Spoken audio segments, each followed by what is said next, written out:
Hey, what's going on, guys? Ace here and John here, and today we're going to be talking about Trials of Osiris. Mainly my thoughts and feedback. But before we jump into it, I asked if you want to keep up to date on all Destiny 2 news, information, leaks, tutorials, and more, that you go and subscribe to my channel. Otherwise, let's jump into it. So, I guess let's talk about Trials. Clearly, as you can see from the stats right here, this was the most played weekend in Trials ever. At the time making this video, we're not even done with this Trials weekend, and we're approaching 4 million matches, making it the most played Trials weekend ever. Even though it didn't beat Destiny 1's original week 1 of Trials of Osiris in terms of player count, there was definitely more people coming back and playing Trials than any other Trials weekend that has existed. And there's a pretty damn good reason for everyone playing Trials over and over again. It's because the changes that Bungie made going into Season 15 to not only Trials but also the Crucible as a whole ended up being pretty good. I guess before I go into detail about some of my thoughts on things, I'd like to give you insight as who I am as a Trials player. As you can see from my stats, I'm not the worst person in the world at playing Destiny 2 PvP, but my reasoning from staying away from Destiny PvP for the most part is just, it's a big turnoff to me. Bungie over the past 7 years hasn't always been best about balancing things, well, at least until now. So because of that, I avoid Destiny PvP like the plague most of the time. On top of this, at least when switching to PC here, Destiny 2, since it's gone free to play, which is since Shadowkeep in 2019, has been pretty cheater filled.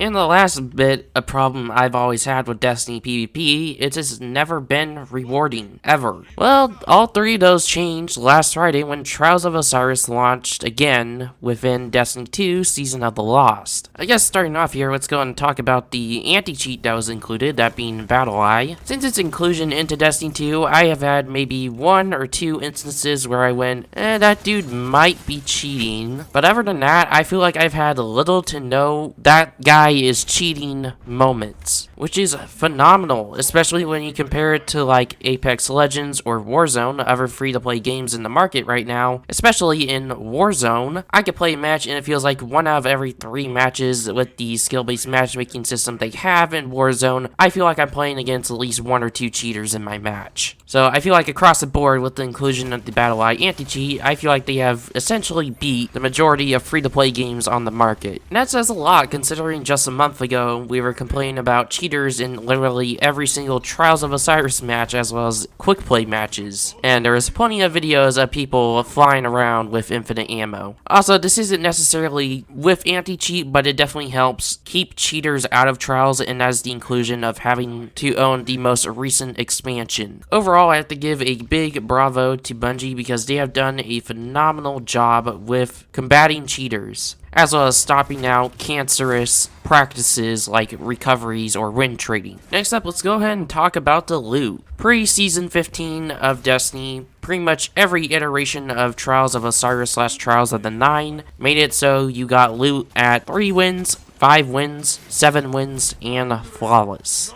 Yeah, well, if we were still in Destiny 1, if you compare it to playing whatever was the recent Destiny 1 raid at the time, yeah, I would say that's a pretty fair loot haul compared to a raid. However, in Destiny 2, that system doesn't really hold up anymore considering most raids are 4+ encounters with 2+ secret chests. On top of this is now a standard for Destiny 2 raids to include the Spoils of Conquest system, where you're able to infinitely farm the raid for Spoils of Conquest, and then turn around and use that currency to focus certain weapons at the end of a raid to alleviate the RNG and to make raids feel more rewarding. Well, considering Trials was the raid equivalent, it not only for years has been pretty much on the verge of being less rewarding to straight up less rewarding to a raid, but Trials being a PvP-centric activity has always been like 10 times harder than a raid. And so with that being said, the loot has never ever matched the difficulty of Trials. Well, I can safely say with the changes to Trials, it definitely feels one of the most rewarding activities in the game. The only thing I'm somewhat skeptical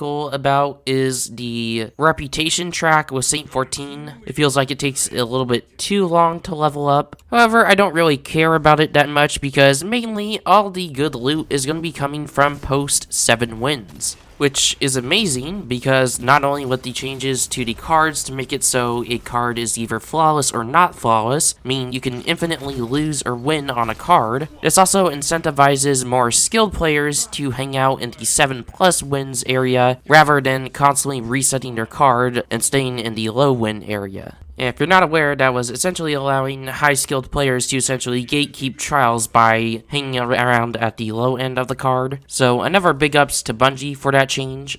Lastly, just in general with the gameplay, I feel like Bungie did a very good job with reining in a lot of the abilities and weapons that have been very frustrating over the past couple of months. If you don't know, 120s were pretty frustrating, as well as the fact that the main Trials of Osiris strategy was to wait around 3-peaking with emotes and swords and waiting for supers. Well, Trials moves so fast now that you can't even do that, as well as they disabled 3-peaking. And so because this, in general, like the other Trials changes, Trials has become much more enjoyable now that people aren't sitting around. Throughout the 100+ matches I have played so far into Trials of Osiris, I think the only issue that I've noticed is solo queue, and the fact that there's a lack of negatives for leaving a solo queue match early. However, I'm very concerned that solo queue might split the population in a really bad way. Overall, we're just gonna have to wait and see when it comes to the Crucible Labs for freelance trials. But other than that, across the board, Trials of Osiris is now one of the most enjoyable experiences in Destiny, in my opinion. If you've been sitting out Destiny 2 PvP because there's been lots of cheaters or it hasn't been very rewarding at all, hell, even if you're not a PvP player, there's non-PvP things to do in Destiny at the moment, and there's lots of them. I would say if you've played Destiny 2 before and you've been sitting out for a while, I highly recommend jumping in right now. So that way, when the Witch Queen expansion does come out, you'll be ready to go on day 1. With that being said, this was Eastern John. That was my thoughts on Trials of Osiris. If you enjoyed, go ahead and give a like. If you want to see more of this type of stuff, go ahead and subscribe. Let me know your thoughts on Trials of Osiris in the comments down below, and I'll see you in the next one. Peace.